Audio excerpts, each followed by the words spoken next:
Assalamualaikum warahmatullahi wabarakatuh. Waalaikumsalam.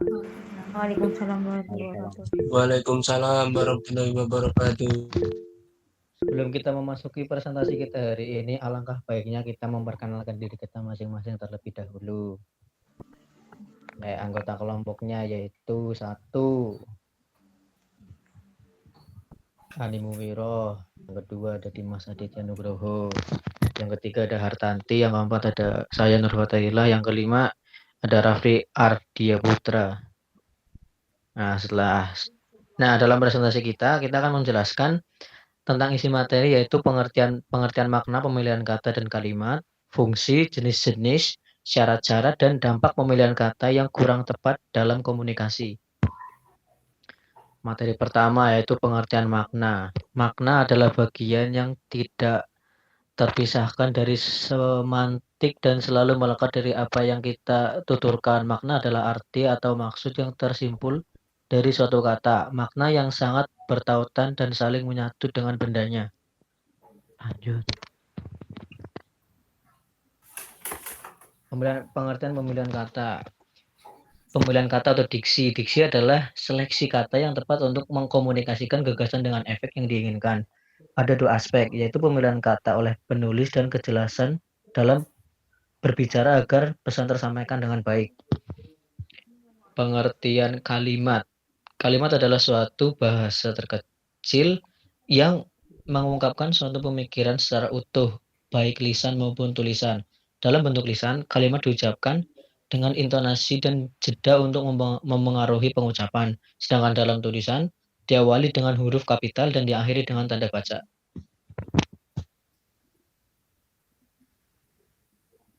Fungsi makna yuk. Fungsi makna. Tujuan utama makna adalah dasar dari komunikasi kata, frasa, dan kalimat, membawa makna yang memungkinkan orang berkomunikasi dan memahami pesan yang disampaikan.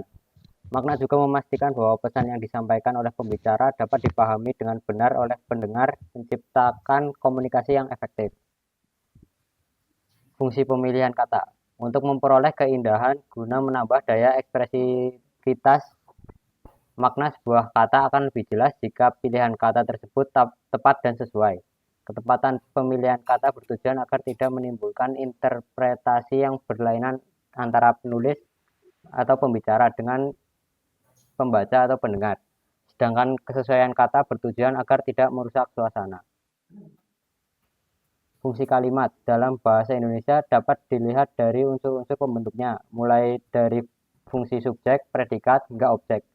Masing-masing unsur pembentuk ini memiliki fungsi tersendiri sehingga ketika disatukan dalam sebuah kalimat bisa menghasilkan makna pesan yang berarti.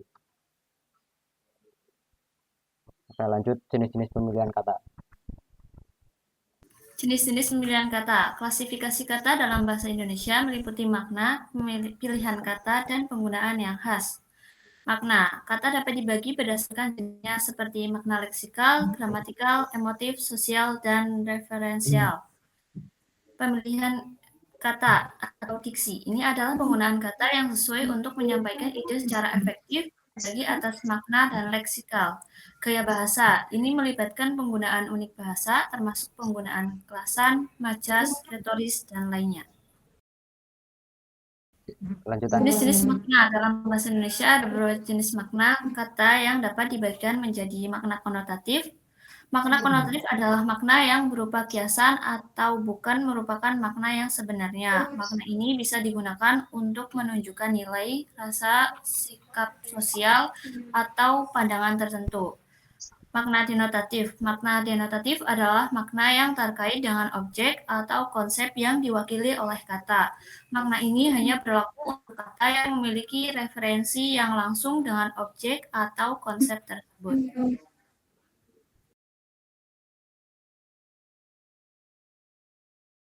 Makna leksikal. Makna leksikal adalah makna yang terdapat di dalam kamus atau mengikuti tulisan kamus. Istilah leksikal berasal dari kata leksikon yang artinya kamus. Makna gramatikal. Makna gramatikal merupakan makna kata yang timbul karena proses adaptasi Indonesia atau gramatika, seperti proses afiksasi, reduplikasi, atau komposisi. Makna asosiatif. Ini menyangkut hubungan kata dengan dunia di luar bahasa, seperti hubungan dengan masyarakat, individu, perasaan, nilai-nilai, dan evolusi kata sesuai pemakaian. Makna referensial ini adalah makna kata yang terkait dengan objek atau konsep yang diwakili oleh kata, tanpa memiliki hubungan langsung dengan objek atau konsep tersebut.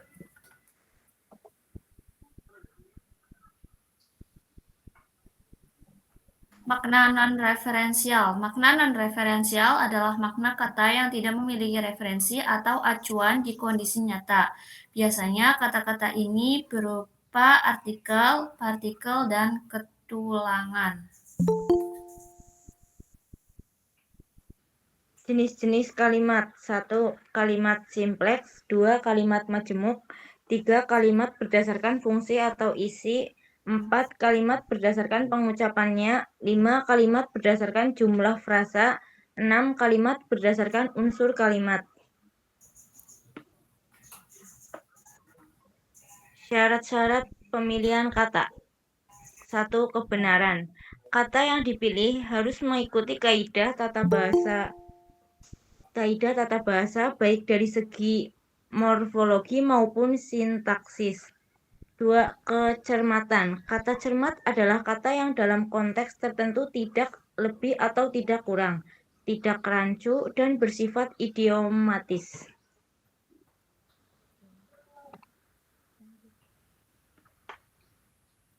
3. Ketepatan. Kata yang tepat dapat dikenali berdasarkan distribusi atau kolokasinya dengan kata di kiri atau kanannya. 4. Kelaziman. Kata yang dipilih harus sesuai dengan tema dan topik tulisan, serta dipahami oleh masyarakat, misalnya penggunaan kata bersinonim. 5. Keserasian. Kata yang dipilih harus memiliki hubungan secara semantik dengan kata lainnya dalam konteks tertentu. Salah satu contoh persepsi sejak, dari, dan mulai sering digunakan secara sekaligus sehingga terjadi preposisi rancu sejak, dari, dan mulai sejak.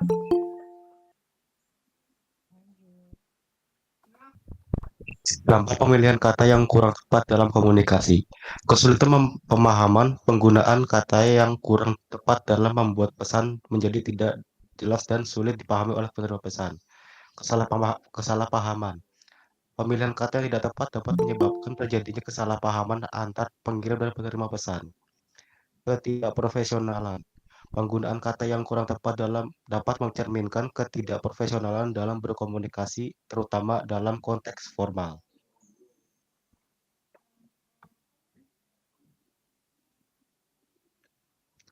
Kehilangan efektivitas. Pemilihan kata yang kurang tepat dapat mengurangi efektivitas komunikasi, sehingga pesan yang disampaikan menjadi tidak mencapai tujuannya.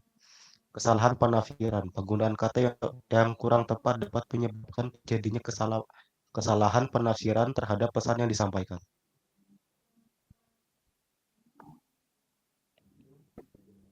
Terima kasih. Sekian dari kelompok kami.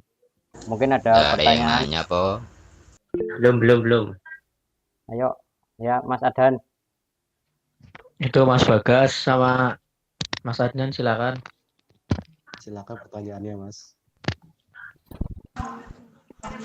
Dimulai dari saya dulu atau siapa?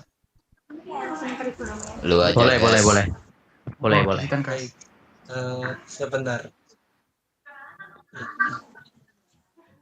Apa manfaat dari pemilihan kata dan kalimat?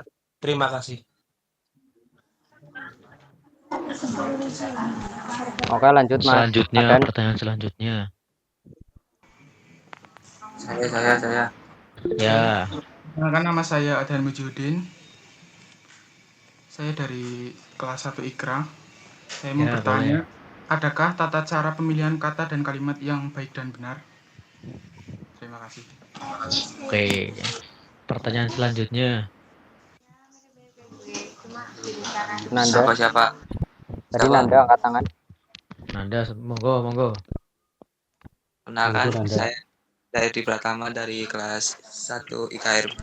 Izin bertanya, mengapa kita perlu memperhatikan makna pemilihan kata dan kalimat saat berkomunikasi. Terima kasih. Oke.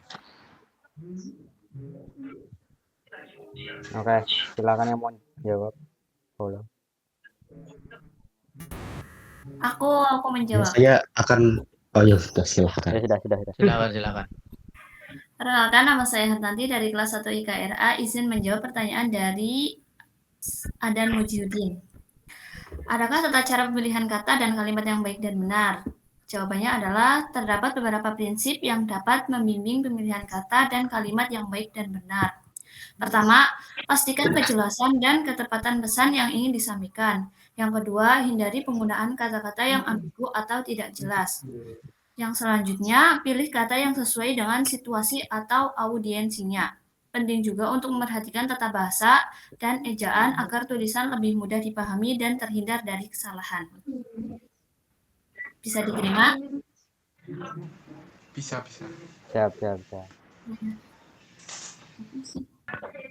Baik, saya akan menjawab pertanyaan dari Saudara Bagas.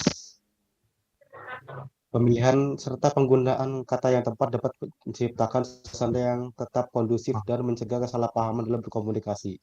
Selain itu, pemilihan kata juga harus disesuaikan dengan pendengar atau pembaca agar lebih mudah dimengerti dan tidak ada kesalahan persepsi. Bisa diterima?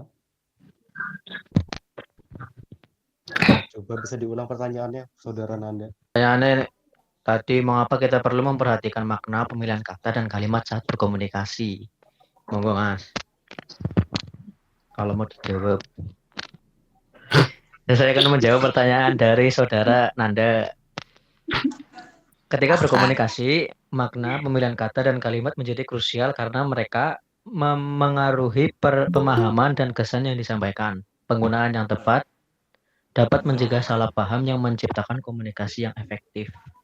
Begitu, Saudara Nanda. Dapat diterima? Ya, siap, boleh. Siap.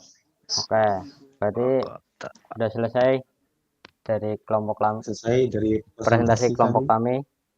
Bila ada kekurangan, mohon maaf yang sebesar-besarnya. Wabillahi taufiq wal hidayah. Wassalamualaikum warahmatullahi wabarakatuh.